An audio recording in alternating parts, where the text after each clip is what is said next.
Hoy vamos a ver el tema psicometría. ¿Y qué es la psicometría? La psicometría es la parte de la física que estudia las propiedades del aire. ¿Y por qué nos interesa a nosotros las propiedades del aire? Y piensen esto, nosotros tenemos que tratar el aire en un sistema de aire acondicionado, así que tenemos que ver un poquito cómo es el aire y las propiedades que tiene, porque es lo que vamos a tener que modificar nosotros.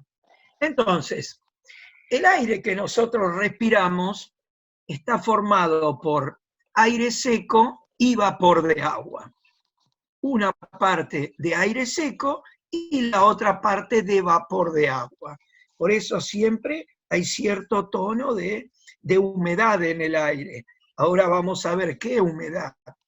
No hablamos siempre de la humedad que ustedes conocen. Y ahora vamos a ir a analizar un poco. Ustedes piensen que el aire que nosotros respiramos está formado por 77% de nitrógeno, casi 22% de oxígeno y el resto 1% es gases inertes como el argón, neón, el helio, metano, hidrógeno, el dióxido de carbono. Eso hace más o menos el 100% del aire que nosotros respiramos. Ahora bien, nuestro organismo lo único que necesita es el oxígeno. ¿Qué pasa con el nitrógeno? El nitrógeno es un gas que se diluye en el torrente sanguíneo y cuando se termina de hacer el proceso respiratorio, así como se diluyó en el torrente sanguíneo, termina todo el proceso y nuevamente pasa a ser un gas en los pulmones. Así que se transforma en gas. Pero ¿cuál es el...? ¿Ustedes creen que el nitrógeno puede tener algún problema en el proceso respiratorio? A ver si alguno sabe. Si alguno sabe si el nitrógeno es un problema en el proceso respiratorio, chiflen, digan algo. Veo que no saben. El nitrógeno es grave cuando nosotros buceamos.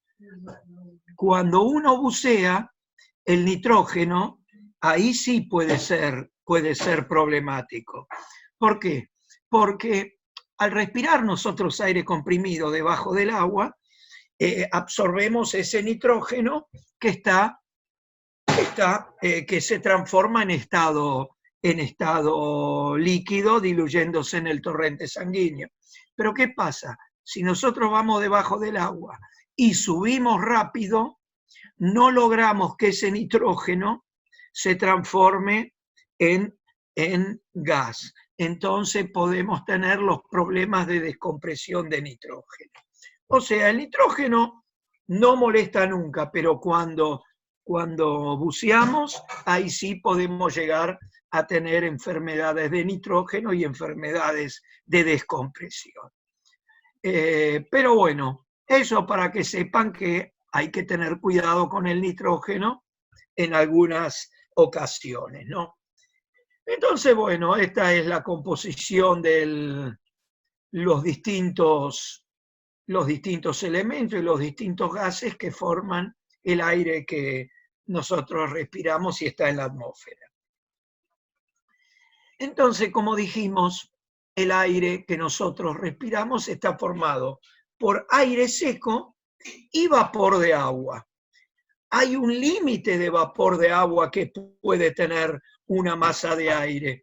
Piensen ustedes, tenemos la masa de aire con las moléculas de aire, con algunos espacios libres, y en esos espacios libres entra cierta cantidad de vapor de agua. Claro, tenemos un límite que vamos a poder tener de vapor de agua, y eso va a ser en la saturación.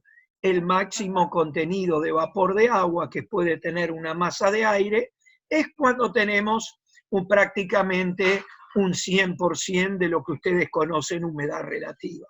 Es el máximo contenido de vapor de agua que puede tener una masa de aire. Y esa masa de aire, cuando nosotros tenemos El máximo contenido es una masa de aire saturada de vapor de agua. Más vapor de agua no puede tener.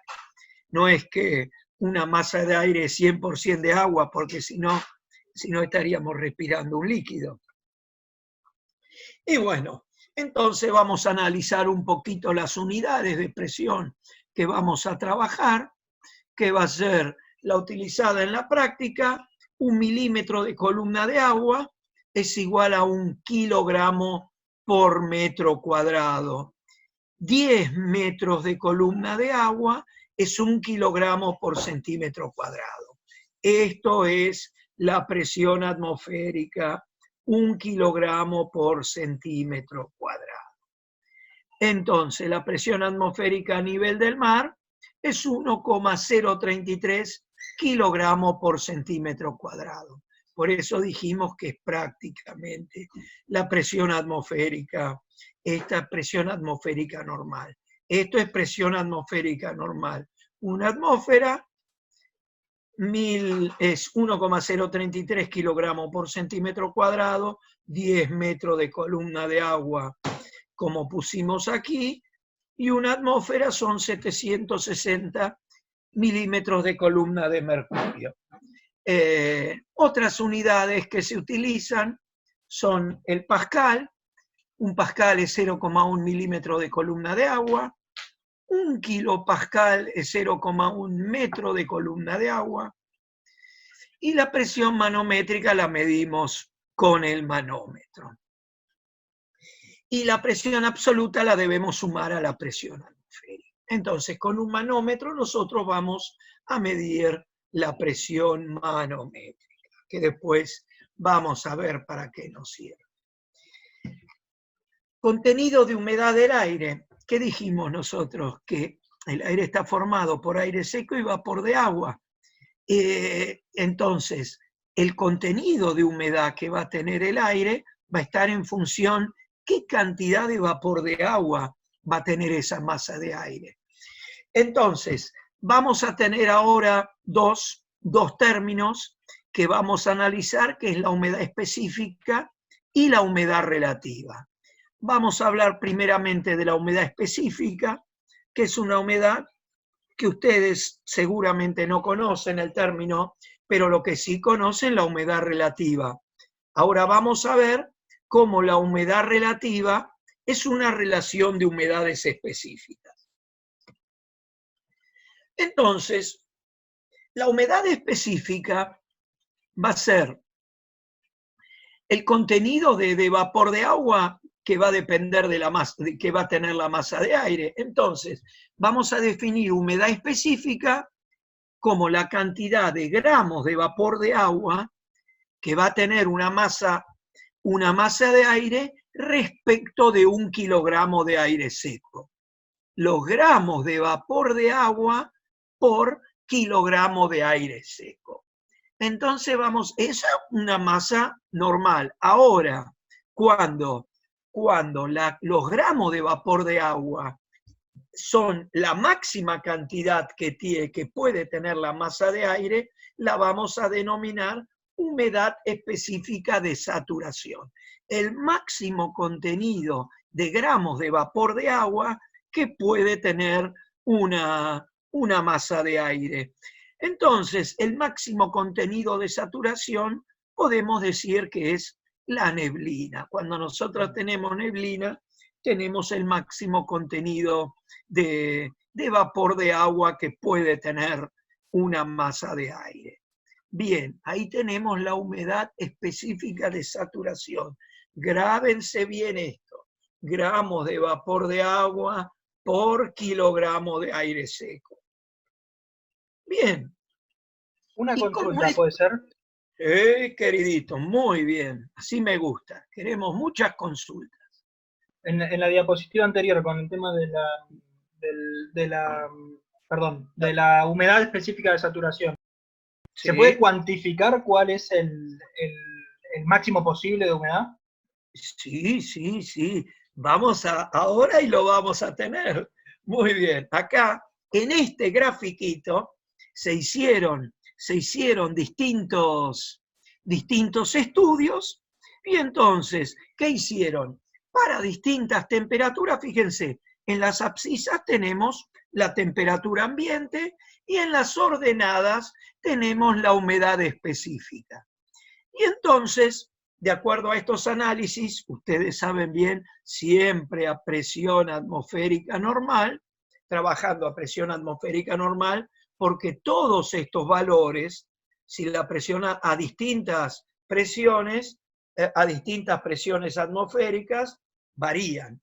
Entonces, se hizo los estudios, por ejemplo, para 0 grados, el máximo contenido de vapor de agua es 3,79 gramos de vapor de agua por kilogramo de aire seco. Ay, perdón.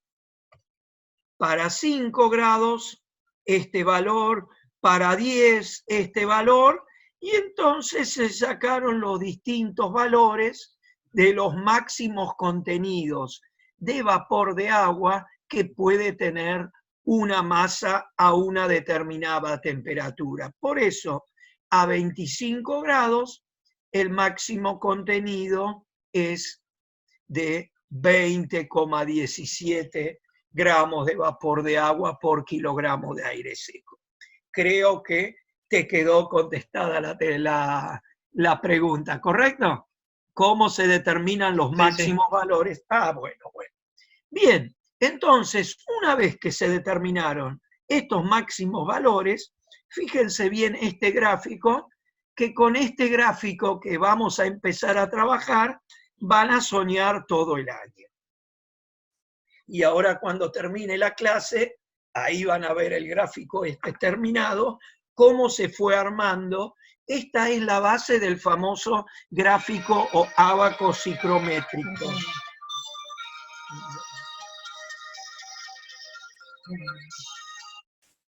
El famoso gráfico o ábaco psicométrico. Bien, entonces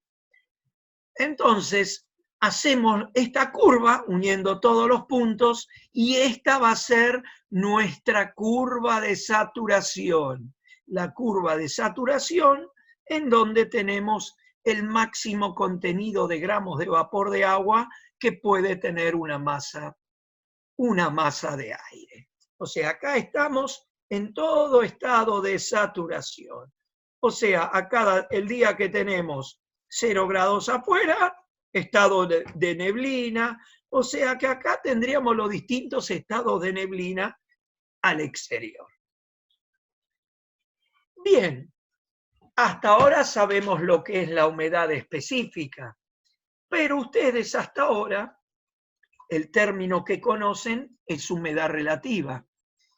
Y la humedad, definimos la humedad relativa como la relación entre la humedad específica y la humedad específica de saturación respecto a esa temperatura. Entonces, por ejemplo, a nosotros, ¿qué nos dijeron? Un día que tenemos 100% de humedad relativa, ¿qué significa?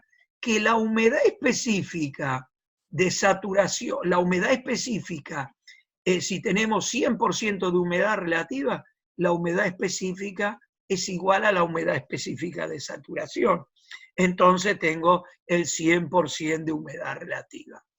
Ahora vamos a ir a ver al gráfico cómo nosotros podemos hacer los distintos gráficos para los distintos porcentajes de humedad relativa. Entonces, humedad relativa es la relación entre la humedad específica y la humedad específica de la masa de aire que analizamos respecto de la humedad específica de saturación. Entonces, vamos con nuestro gráfico. ¿Y qué decimos con nuestro gráfico? Que nuestra curva de saturación empezamos a construir las otras curvas. Por ejemplo, para 0 grados, la humedad específica de saturación era 3,79, lo que significa, tomamos la mitad y este punto va a ser para el 50%. En este caso tomamos la mitad, acá tomamos la mitad y en cada temperatura vamos a tomar el 50%. Entonces vamos a tener nuestra curva del 50% de humedad relativa. Esta es la curva 100% de humedad relativa, esta es la curva de 50% de humedad relativa. Entonces, vamos a ver que para 25 grados y 50% de humedad relativa, nuestra humedad específica vale 10. Y después vamos a ver por qué nos interesa ese valor. Entonces, una vez que tenemos esto, podemos se hicieron los valores para las distintas curvas de humedad relativa, que van a ser humedades relativas, se hace cada 10%. Entonces, vamos a tener 100, después vamos a tener 90, 80, 70, 60, y después seguimos haciendo, esta recta es el 0% de humedad relativa. Así que después las curvas van a ir variando y cada vez se hacen más horizontales.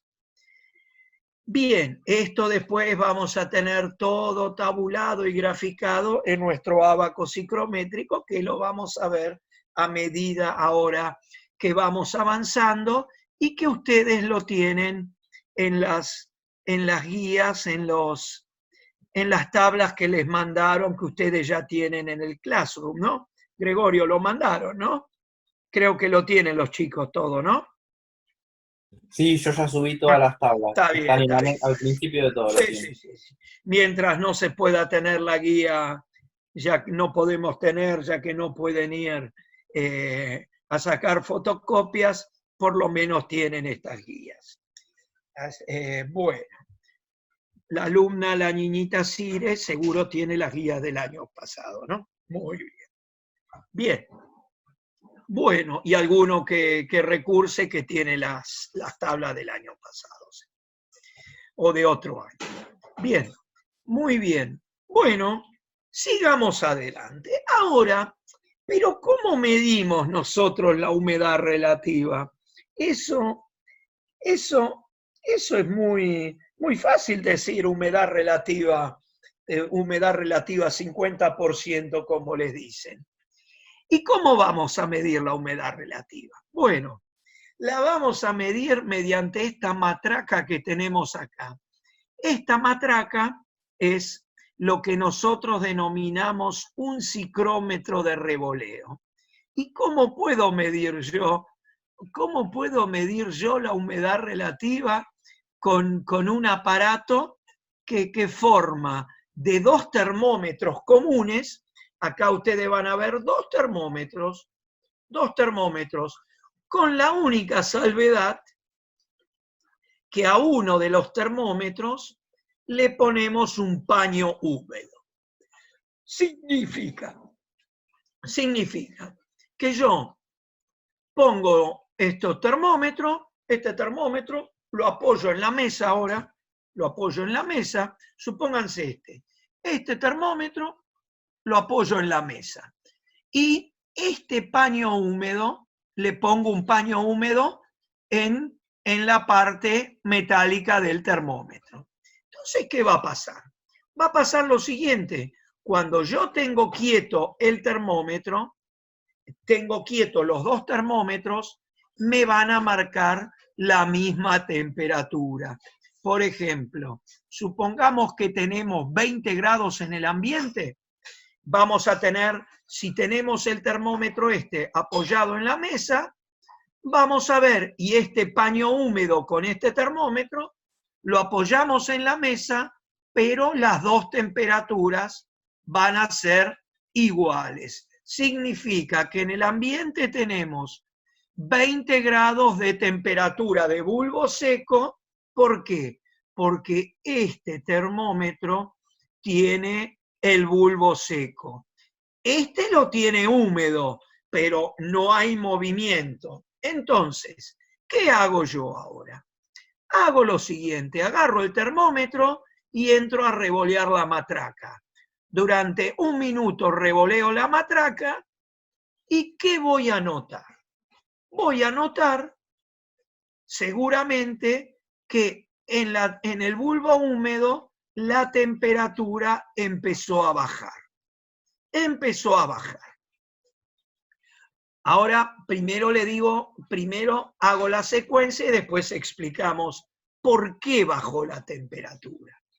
Bien, seguimos revoloteando otra vez más durante 1 minuto. Siempre vamos a notar que la temperatura de bulbo seco se mantiene constante porque es la temperatura del ambiente. Revoleo por 1 minuto más y bajó un poquito más la temperatura. Lo hago otra vez más, sigo revoleando y me doy cuenta que no bajó más la temperatura. Entonces, ¿eso qué significa? Significa que al revolotear yo, el paño húmedo va perdiendo humedad, va perdiendo esa humedad que la va captando el aire del local. Lo que significa que cuanto más capacidad tenga el aire del local para captar humedad, mayor va a ser el descenso de la temperatura. O sea, ¿qué estoy haciendo yo? Le estoy quitando humedad a este paño húmedo y se la doy al ambiente. Ahora, ¿qué creen ustedes que pase cuando tengo 20 grados y 20 grados y me paso 1 hora revoloteando y me queda en 20 grados? A ver, ¿qué pasa? A ver, alguno que hable. ¿Qué pasa cuando el termómetro, este paño no se me seca y esto sigue quedando a la misma temperatura, la temperatura de bulbo seco y la temperatura de bulbo húmedo? Es 100% de humedad relativa. ¿Por qué? Porque no tiene capacidad de absorber vapor de agua el aire del local. Entonces ya no hay capacidad de absorber. Por eso tenemos 100% de humedad relativa. Y ahora lo vamos a ver cómo lo medimos. El caso tuyo, Martín, podemos tener, está bien que puede ser que las dos humedades sean iguales, pero, o sea, lo que no podemos saber, nosotros no podemos medir la humedad que tenemos en el paño. Pero bueno, de acuerdo a la cantidad de vapor de agua que absorbe el aire del local, ahí vamos a ver entonces cuál es la humedad relativa, que vamos a ver cómo la medimos. Entonces, todo lo que explicamos ahora es esto, es un proceso de calor latente que se aporta al calor sensible del local. O sea, mi bulbo húmedo está perdiendo humedad, vapor de agua, que es un proceso de calor latente, que le agrego, este calor latente se lo agrego al agua. ¿Y qué significa al agua? Al aire del local. ¿Y esto qué significa? Que como regla vamos a tener que en todo proceso de evaporación implica el enfriamiento del líquido remanente. O sea, cuando yo le quito humedad a cualquier elemento, automáticamente va a bajar la temperatura. Todo proceso de evaporación implica el enfriamiento o del líquido remanente o del elemento al que nosotros estamos usando. Entonces, la temperatura de bulbo húmedo va a ir bajando a medida que pierde vapor de agua el lienzo húmedo.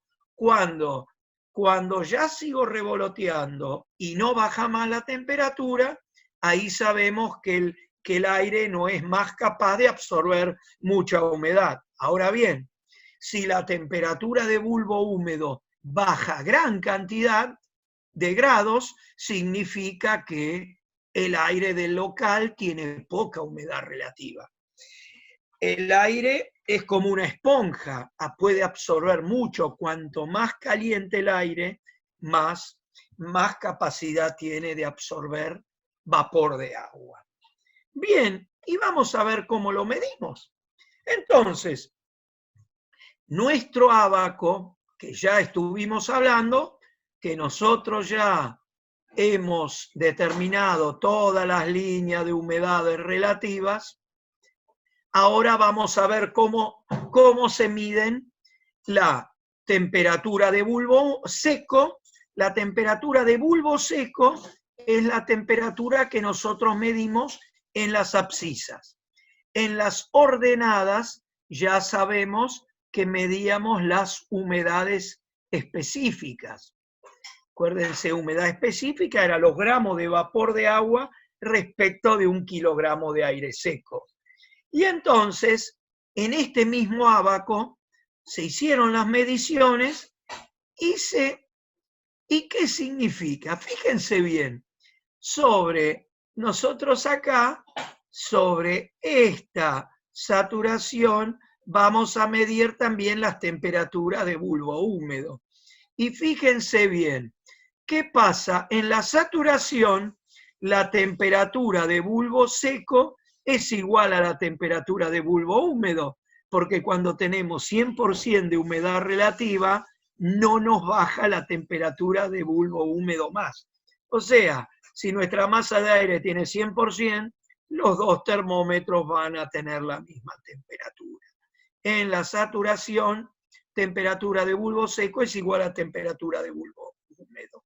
Y entonces, a partir de esta temperatura, de la saturación, vamos a trazar estas líneas. Entonces, de la saturación nacen las líneas de bulbo húmedo. Entonces, ¿esto qué significa? Si nuestra temperatura era acá adentro 20 grados de temperatura de bulbo seco y 15 grados temperatura de bulbo húmedo, donde se nos cortan las dos líneas, ahí vamos a tener la humedad relativa. Con la temperatura de bulbo húmedo, la temperatura de bulbo húmedo y la temperatura de bulbo seco, ahí nosotros vamos a tener el punto que vamos a decir, bueno, de ahí sale tanto por ciento de humedad relativa. Bien, ya casi se conectaron todos ahora. Bien, entonces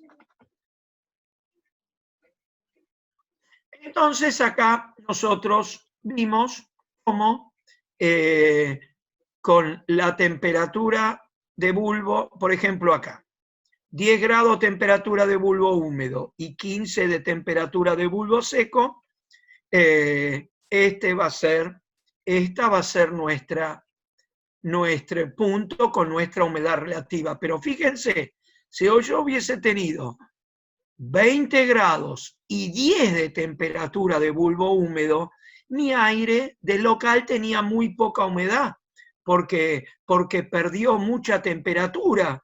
El bulbo húmedo bajó mucho la temperatura, o sea, el aire del local tenía poca humedad y tenía gran capacidad de absorber. Cuanto mayor es la diferencia, menor es la humedad relativa del aire.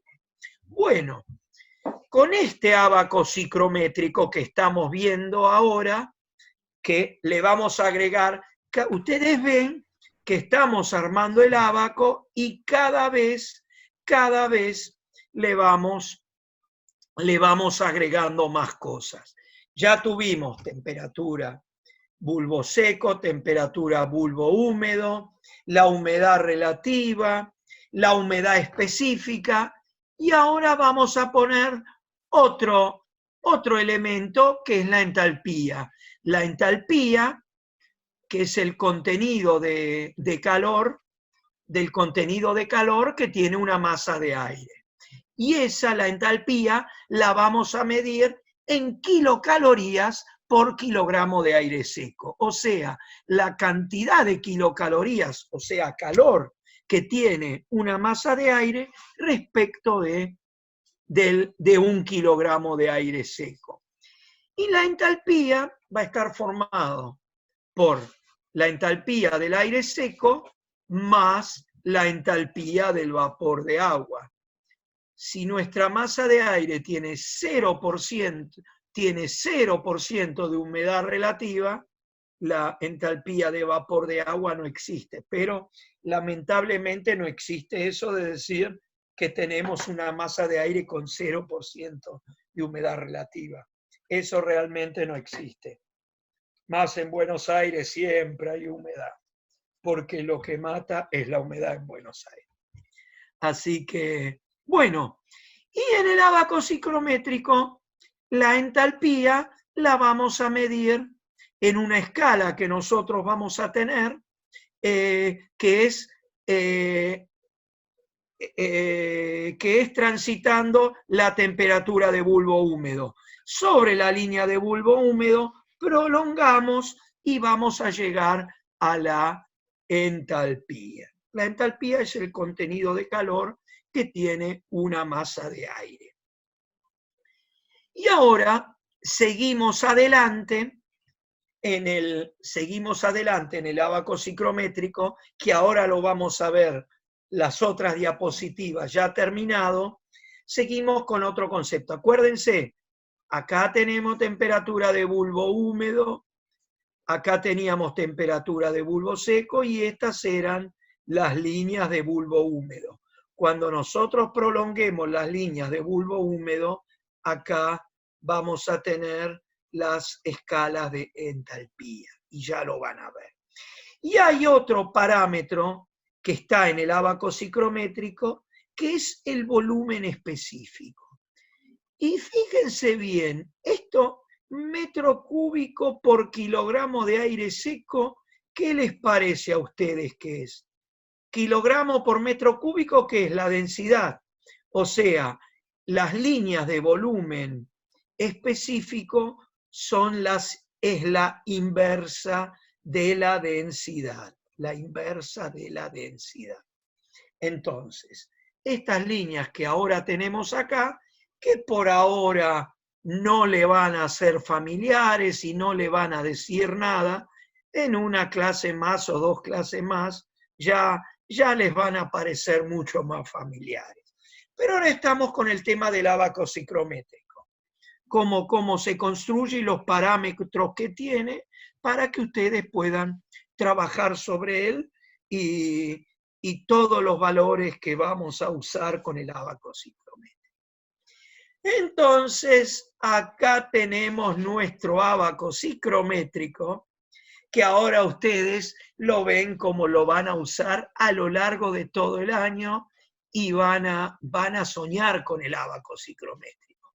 Si ustedes no van a querer soñar con el ábaco psicométrico, lo van a tener que manejar bien, porque esto está en el trabajo práctico, en los parciales, en el final, o todos piensan promocionar. Bueno, ojalá promocionen todo, pero nos parece muy bien que promocionen, pero el ábaco psicométrico va a haber que saberlo bien. Entonces, ahora vamos a ver bien en este ábaco, donde tenemos temperatura de bulbo seco, la temperatura de bulbo húmedo. Fíjense bien, todas las humedades relativas cada 10%, humedades relativas cada 10%, todas estas temperaturas de bulbo húmedo y la entalpía, fíjense bien, prolongo las líneas de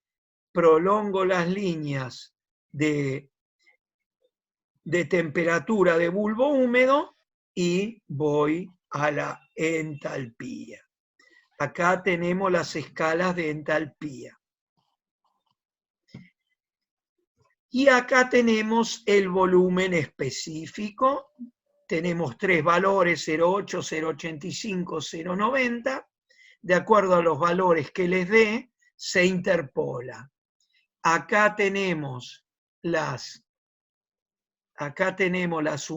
humedades específicas, gramos de vapor de agua por kilogramo de aire seco, y acá tenemos esta escala, que es la escala de factor de calor sensible, que por ahora no vamos a hablar lo que es, porque vamos a hablar después cuando tengamos las cargas de verano calculadas. ¿Por qué? ¿Para qué me va a servir el ábaco psicrométrico?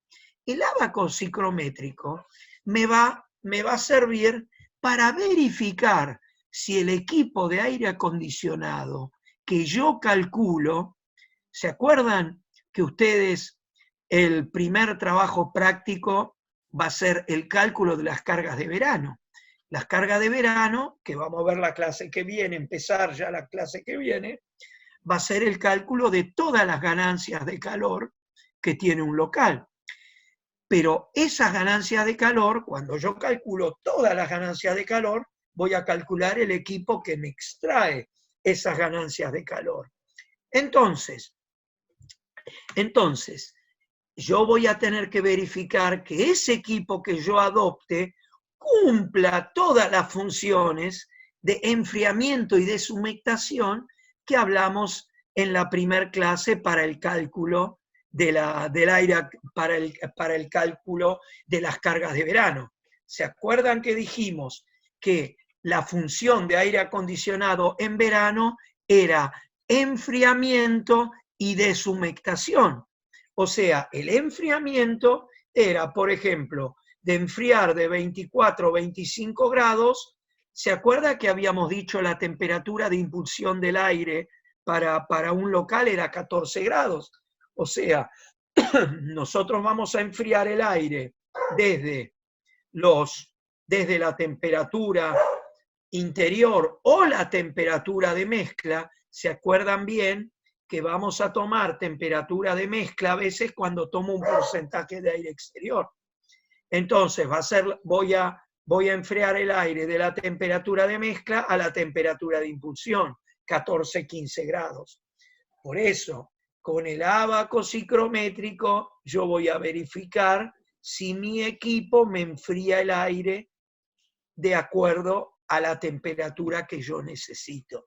Para eso estamos machacando con el ábaco psicrométrico. Pero ahora nosotros tenemos el ábaco y bueno, ¿qué hacemos ahora? Bueno, hacemos una medición con el psicrómetro de revoleo, nuestro psicrómetro, hacemos una medición. ¿Y qué nos da nuestra medición después de 3 mediciones? Que la temperatura de bulbo seco es 25 grados y la temperatura de bulbo húmedo 18 grados. Muy bien, entonces, ¿qué hacemos? Temperatura bulbo húmedo 18 grados y temperatura de bulbo seco 25. Donde se me corta 25 y 18, marco este punto. Y este punto a su vez, ¿qué me va a decir? Que la humedad relativa es del 50%. Podemos medir la humedad específica. La humedad específica es 10 gramos de vapor de agua por kilogramo de aire seco. Y a su vez la entalpía, el contenido de calor que tiene esa masa de aire. Como miramos acá 12, en esta escala, es 12,4 gramos de vapor de agua por kilogramo de aire seco, 10 gramos, perdón, kilocaloría por kilogramo, gramo de vapor de agua por kilogramo de aire seco es la humedad específica. Y a su vez podemos medir el volumen específico. Y el volumen específico si yo el volumen específico acá tengo 0,85 y acá tengo 0,90, hago la interpolación y prácticamente es 0,86 metros cúbicos por kilogramo. 1 sobre la densidad, la inversa de la densidad. Acá vamos a tener otra medición, que es el punto de rocío del aire del local. Y este punto de rocío del aire del local, piensen ustedes esto, si yo enfrío sensiblemente esta temperatura, ¿hasta qué temperatura la puedo enfriar? Hasta la saturación. Significa este punto, cuando yo enfrío,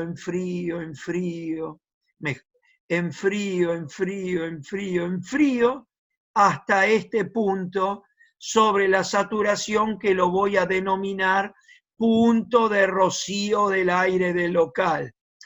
A partir de acá comienza a condensar el vapor de agua. ¿Por qué? Porque esta masa de aire, al llegar a la saturación, empieza a condensar el vapor de agua.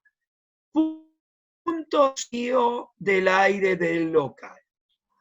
¿Y dónde tenemos que tener cuidado con eso? Fíjense bien, ¿se acuerda la primera clase que nosotros hemos hablado de los conductos de aire acondicionado? ¿A qué temperatura circulaba el aire en los conductos de aire acondicionado? Dijimos 14, 15 grados. Entonces, ¿qué ocurre? Si yo tengo la temperatura del aire en un conducto de aire acondicionado a 14 grados y el conducto está en el local, la temperatura nuestra del local va a ser 24 o 25 grados. ¿Eso qué significa?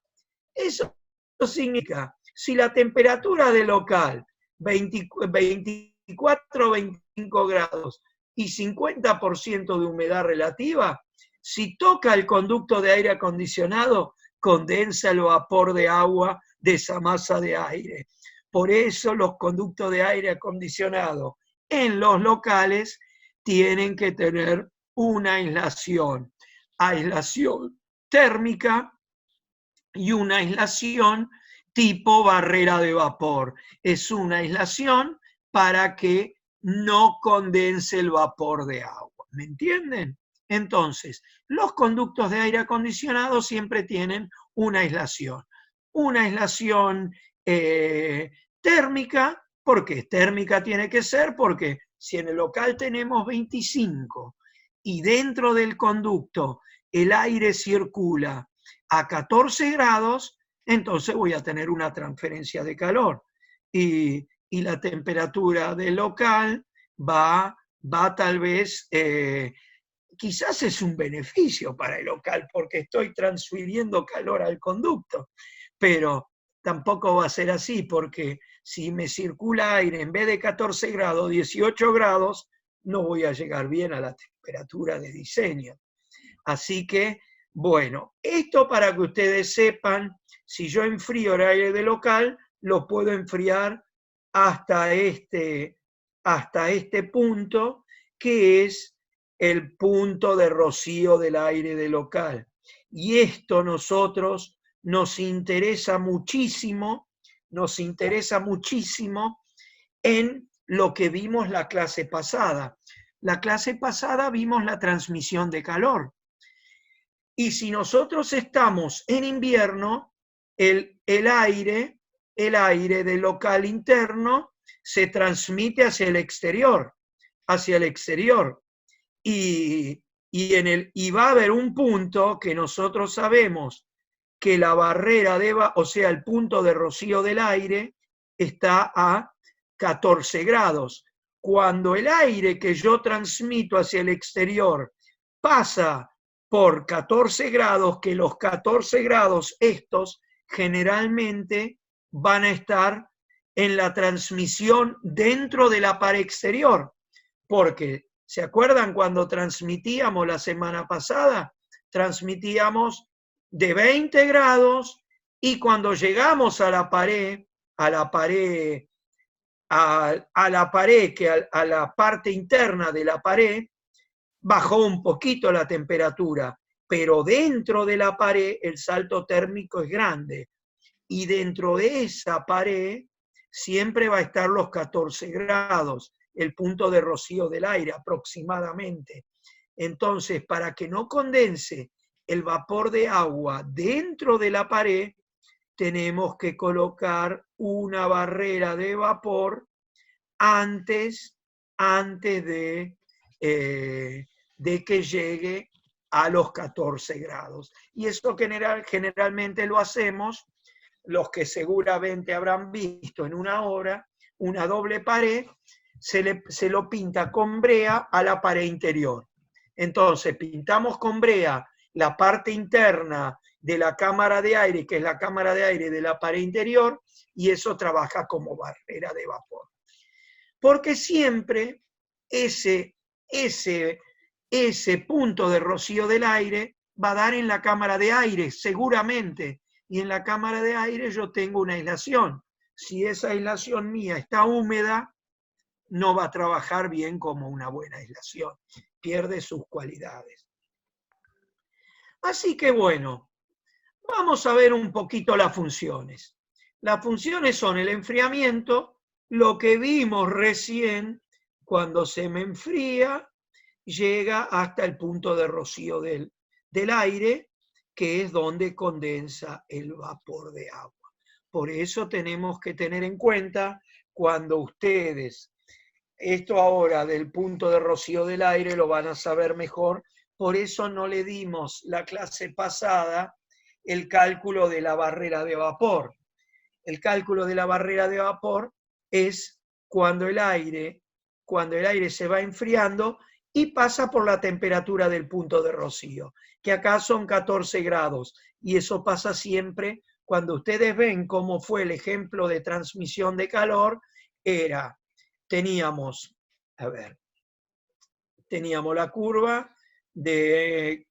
curva en el aire interno, después recto en la pared y después la curva en el exterior. Dentro de esta parte lineal, en algún lado estaban los 14 grados. Los 14 grados dan siempre dentro de la pared. Entonces tenemos que colocar, si es una pared maciza, tenemos que colocar una barrera de vapor en la parte interna. Siempre la barrera de vapor se coloca en el lado más caliente para que no pase el vapor de agua y condense. Bien, enfriamiento, cuando enfriamos el aire. Enfriamiento es sensiblemente, lo enfriamos aquí de 25 a 14 grados, en lo máximo que podemos enfriar sensiblemente. ¿Por qué? Sensiblemente porque la definición de calor sensible variamos la temperatura sin variación de humedad específica. Entonces, si acá seguimos enfriando, bueno, ya no es sensible y latente porque va a variar la humedad específica, ya va a ir descendiendo. Bueno, punto de rocío es lo que explicamos hace un rato, en donde condensa el vapor de agua. Vamos a calefaccionar. Calefacción significa 25 grados, lo tenemos que ir calentando. Esto para el caso de los equipos de aire caliente. Pero ¿cuál es el problema? ¿Cuál es el problema de los equipos de aire caliente? Fíjense bien, a medida que vamos aumentando, disminuye la humedad relativa.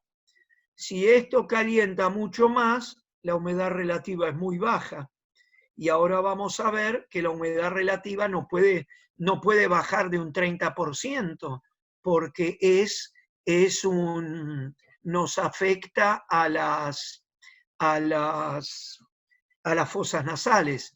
Quedan muy secas las fosas nasales y da sensación de sequedad.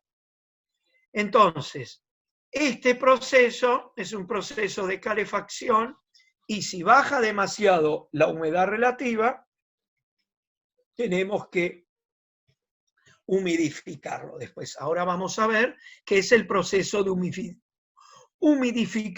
humidificación o humectación. Siempre cuando hablamos de humidificación, podemos decir que el proceso de humidificación es aumentar la humedad específica. Siempre humidificar e humectar es aumentar la humedad específica. Pero bueno, pero también se puede dar el caso de deshumectar. Yo puedo deshumectar y estoy en la saturación. Así que deshumectar no significa que aumento la humedad relativa, solamente aumento la humedad específica. Acá sí aumenta la humedad relativa, pero vamos a ver casos donde no se aumenta la humedad, donde deshumidifico y baja la humedad relativa. Y ahora vamos a ver.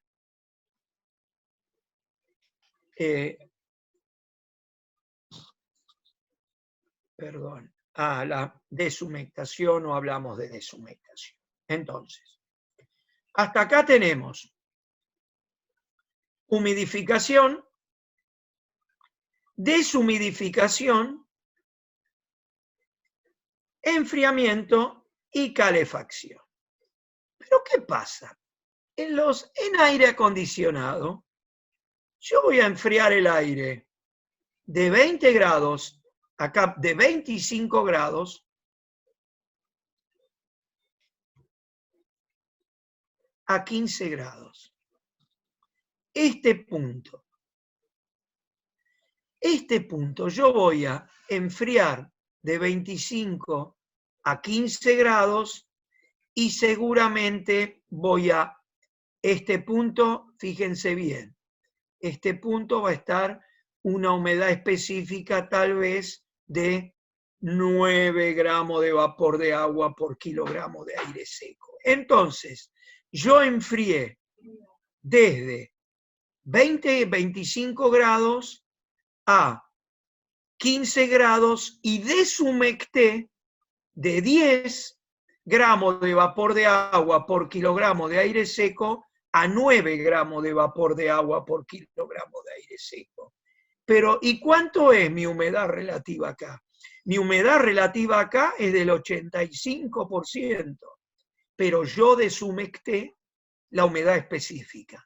Y después, cuando vayamos avanzando, les va a quedar claro cómo podemos deshumectar.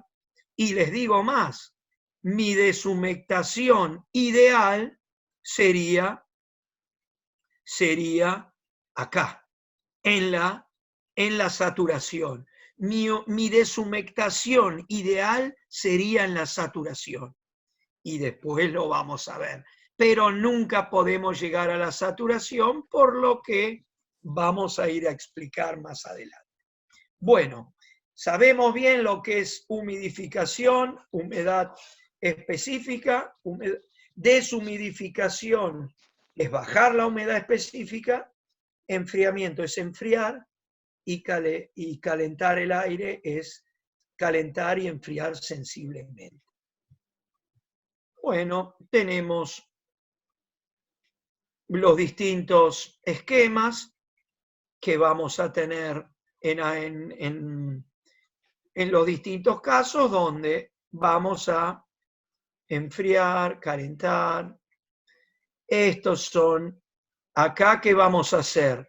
Vamos a calentar, este es un proceso de calentamiento y humectación, y esto es un proceso de enfriamiento y deshumectación.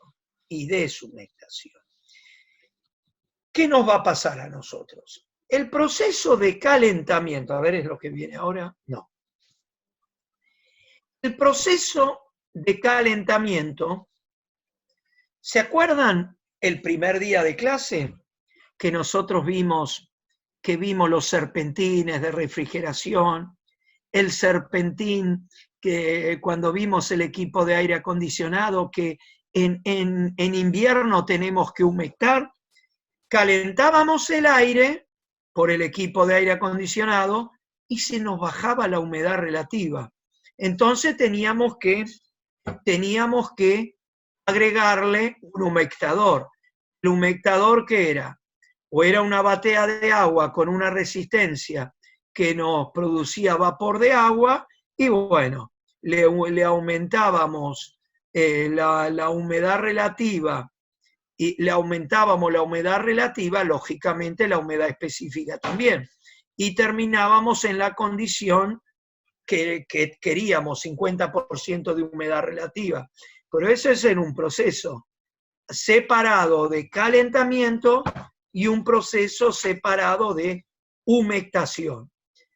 Humectación en Buenos Aires ya hemos hablado, salvo que sea una instalación muy importante, que tenga cierta categoría, o tiene que ser un confort de mucha categoría, decimos, bueno, entre 50 y 45%, más menos 5 de 50, ¿no? Sino nosotros tal vez en nuestras instalaciones vamos a tener 35, 40, y eso está bien. En invierno, y podemos tener, eso sí, eso para el calentamiento y humectación. Enfriamiento y deshumectación, eso sí, a rajatabla lo hacemos, exacto. ¿Por qué? Porque el proceso de enfriamiento y deshumectación no se hace por separado. El proceso de enfriamiento y deshumectación se hace simultáneamente dentro del equipo de aire acondicionado, que es el serpentín de refrigeración. Y el serpentín de refrigeración, para que a ustedes les quede claro, es el hermoso split que ustedes tienen colgado en su dormitorio. ¿Y ahí qué pasa? Ahí pasa el aire del local a 24 grados. ¿Se acuerda cuando explicamos el proceso de aire acondicionado? ¿Qué pasaba? Pasa el aire a través del serpentín de refrigeración. ¿Qué pasa? El refrigerante viene en estado líquido y ¿qué hace? Absorbe el calor del aire. El aire que pasa a través del serpentín toca el serpentín a 5 grados, el serpentín absorbe el calor del aire, que lo enfría a 14, y el serpentín pasa de estado líquido a estado gaseoso. ¿Y qué pasaba con el vapor de agua? Condensaba el vapor de agua. Y esa condensación, ¿dónde se manifestaba? En la manguerita que ustedes tenían colgados, y sale el agua. Entonces, al tocar el aire de local, que es aire caliente con una determinada humedad, toca el serpentín y se enfría y deshumecta automáticamente. Automáticamente deshumecta. Enfriamiento y deshumectación. Se hace todo en el serpentín del evaporador de aire acondicionado. Bueno, ahí tenemos todos los procesos de calentamiento, humectación, y cómo se maneja el ábaco psicométrico.